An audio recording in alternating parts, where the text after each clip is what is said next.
As a coffee trainer, my friends and family are always asking me, what machine should I buy for home?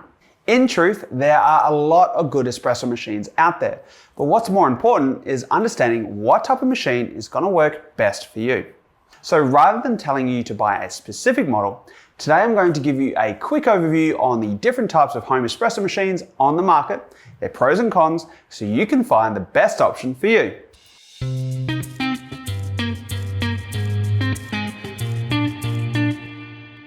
Let's start with the simplest option on our list, pod machines. For many people, a pod machine is their very first venture into making espresso coffee at home. It's not hard to see why. They're incredibly quick, the equipment is cheap, and the process is virtually impossible to screw up. Without a doubt, the granddaddy of pod systems is Nespresso. Armed with a killer celebrity endorsement, the original Nespresso system took over the world with its tiny space-age cylinders. When Nestlé's patent ran out in 2011, other coffee roasters started making third-party pods for the system, ourselves included. While it's hard to deny the convenience of pods, there are some downsides. The first is quantity of coffee. The classic Nespresso pods typically hold less than 6 grams of coffee. Compare that with a dose of 20 grams or more that is often used in modern cafes, and the problem is pretty clear. It's hard to get enough strength, particularly if you like drinking coffee with milk. Some pod systems have a higher dose of coffee, but they all tend to be a little on the weak side compared to other equipment on our list. The next downside is cost. Yes, the machines are pretty cheap to buy, but this is outweighed by the cost of the coffee, particularly if we compare it on a per gram basis. What's more, with most pod systems, you're also locked into buying a specific brand of coffee. With the exception of the original Nespresso system, other coffee roasters aren't allowed to make pods for most of these systems, including the newer Nespresso Virtuo format. So you are limited in the range of coffee you can use with these machines. The final downside is waste. Most pod systems now have recycling programs, while others will use biodegradable plastics, but they both require special facilities to process the waste. So you need to factor in that extra effort to collect your pods and send them back to prevent this from becoming landfill. The next category is what I'm calling manual espresso.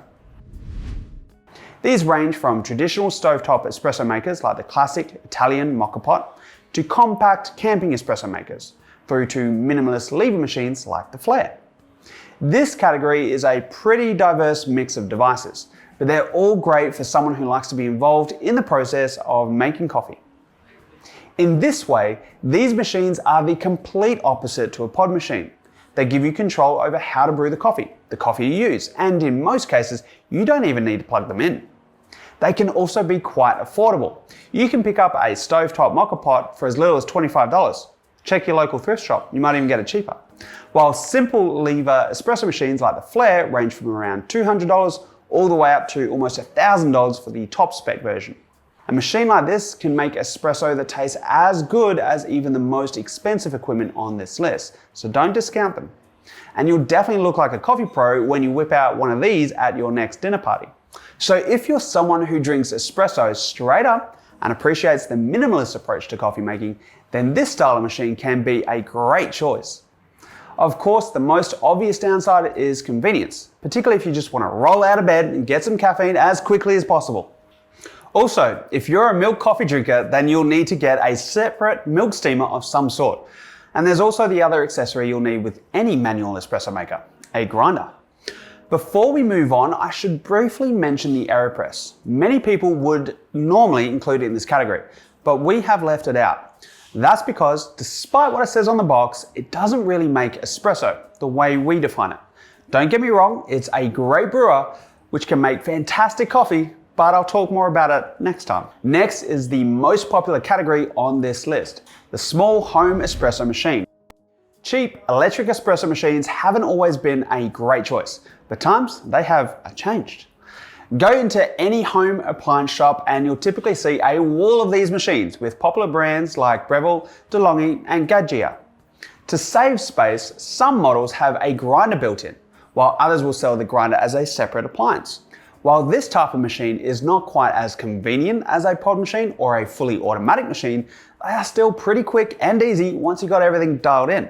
And unlike a pod machine, you'll have the benefit of buying whatever coffee you like and adjusting the way you brew it. That's why they're a good choice for so many people, because this category strikes a good balance between convenience, cost, and quality. They don't win in any one category, but they do all of them pretty well. There are a couple of downsides with this machine in this price range. The first is that the pump in this type of machine is really noisy. This is due to the vibrating pump that they use to create water and steam pressure. Vibrating pumps help keep the size and the cost of the machine down, but they are much more noisier than rotary pumps found in high-end home and commercial machines. The next downside is speed. While these machines are pretty quick to heat up, they will take much longer to steam milk than larger machines with a dedicated boiler. This can be a problem if you're trying to make coffee for a group of people or if you just like big cups. For the machines at the cheaper end of the scale, this is made worse because they only have a single heating element, what is known as a thermoblock. This means you can't brew coffee and steam milk at the same time. If you're willing to spend more, you can get machines with two thermoblocks, like the Breville Dual Boiler or the DeLonghi La Specialista Maestro. This means you can move more quickly from brewing espresso to steaming milk, or do both at the same time, which can really help speed things up if you're making coffee for a few people, or you just want to drink a lot of coffee all at once. I don't know, up to you. There's also one other thing to be aware of, the filter baskets. While they look similar to baskets found in more expensive machines, these machines usually come with what is known as a pressurized basket. Pressurized baskets have a double layer design, designed to be more forgiving of incorrect grind settings and older coffee. That might be a good thing if you're looking for close enough is good enough result. But for those who want to get the absolute best out of their coffee, then a non-pressurized basket is generally best. Fully automatic machines work like a futuristic dream from the 50s. Throw coffee beans in the top, press a button, coffee comes out the bottom. All that pesky, messy, manual coffee making process is handled for you inside the machine. Some models, this automation is limited to espresso only, while others automate the milk steaming and pour it into the cup, like a mini version of machines you see in convenience stores or hotel restaurants. In this way, fully automatic machines are suited to a similar audience like a pod machine, someone who doesn't want to be involved in the process and would rather avoid the mess and the hassle of, actually making coffee. The key difference from a pod machine is that you can choose whatever coffee you want to use and you have some control over the brewing parameters. This can be a plus if you have a number of people using the machine and can't teach them all at once how to use it, like in a small office environment. The quality of coffee you can make from automatic machines has improved over the years, but it's still not at a level it can compete with what's possible from a manual machine, at least not in this price range. Another disadvantage to automatic machines is cost. The better brands in this category can cost up to $4,000. And finally, cleaning and maintenance. The grinder, the brew chamber, and milk lines on automatic machines need to be cleaned obsessively to keep them working and tasting right. That's partly because a simple blockage can bring the whole system down thanks to all the extra parts needed to make the automated system work. Finally, the machine that every home coffee nerd dreams of, the high-end manual machine. These are the Italian sport cars of the coffee world, ranging from around $2,500 up to about $7,000 for machines like this La Marzocco, Linea Mini, or the Dalla Corte Studio. You typically won't find these machines at your local electrical retailer. Instead, they're usually available through specialist coffee suppliers, and that's because they're made by the same companies that make the commercial machines you see in cafes. Practically, these machines work in a very similar way to the cheaper electric espresso machines. But if you take off the panels, the difference becomes a little more obvious. Unlike tiny thermoblock systems found in cheaper machines, the machines have a traditional boiler to heat the water and create the steam.